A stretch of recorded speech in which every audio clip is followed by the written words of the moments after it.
اسلام نے زکوٰۃ کی ادائیگی کے وجوب کے لیے کیا قمری سال کو متعین کیا ہے یا شمسی سال کا حساب لگایا ہے؟ کیا اگر کوئی شخص شمسی سال سے زکوٰۃ ادا کرے گا تو یہ کیسا ہے؟ کیا اس کے لیے شمسی سال کے بجائے قمری سال کا اعتبار کرنا ضروری ہے یا کیا ہے؟ وضاحت فرمائے۔ عبارات فقہا اس بات کی مؤید ہے اور فقہا کی عبارات کو دیکھنے سے یہی بات معلوم ہوتی ہے کہ ادائے زکوٰۃ کے لیے، زکوٰۃ کی وجوب کی ادائیگی کے لیے قمری سال کا اعتبار ہوگا، شمسی سال کا اعتبار نہیں ہوگا۔ لہذا زکوٰۃ کی ادائیگی کے لیے چاند کے تاریخ کا اعتبار ہوگا۔ قمری سال اسی کو کہتے ہیں جو چاند کے لحاظ سے چلتا ہے۔ شمسی سال جو سورج کے اعتبار سے ہے وہ حکم یہاں پر نہیں ہوگا۔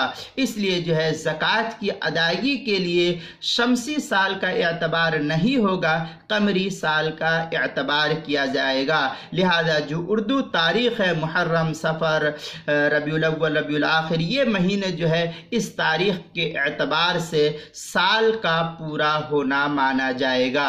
چنانچہ شامیہ کی عبارت سے یہی کل معلوم ہوتا ہے، وَسَبَبُهُ مِلْكُ النِّسَاءِ بِحَوْلِهِ نِسْبَةُ لِلْحَوْلِ وقال الشامی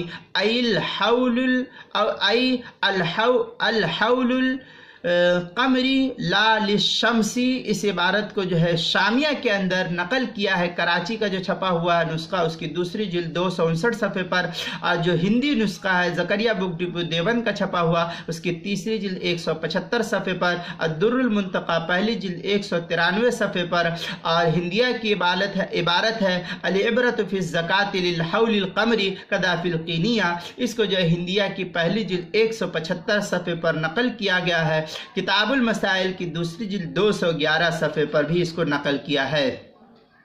لہذا ہر مسلمان کو چاہیے کہ زکوٰۃ کی ادائیگی کے لیے شمسی سال کا اعتبار نہ کرے بلکہ اپنی ایک تاریخ متعین کر لے، چاند کی تاریخ کو، اور ہر سال اسی حساب سے جو ہے زکوٰۃ کو نکالنے والا بنے۔ اس لیے جو ہے اسلام نے اسلامی تاریخ کو، جیسے کہ مثلا اسلامی چیز عید ہے، بقرعید ہے، عید الاضحیٰ، اور اسی طریقے حج ہے، قربانی وغیرہ ہے، ان تمام چیزوں کو جو ہے اللہ تعالیٰ نے چاند کی تاریخ کے حساب سے رکھا ہے۔ لہذا مسلمانوں کو چاہیے کہ چاند کی تاریخ کا زکوٰۃ کے اندر اعتبار کرے۔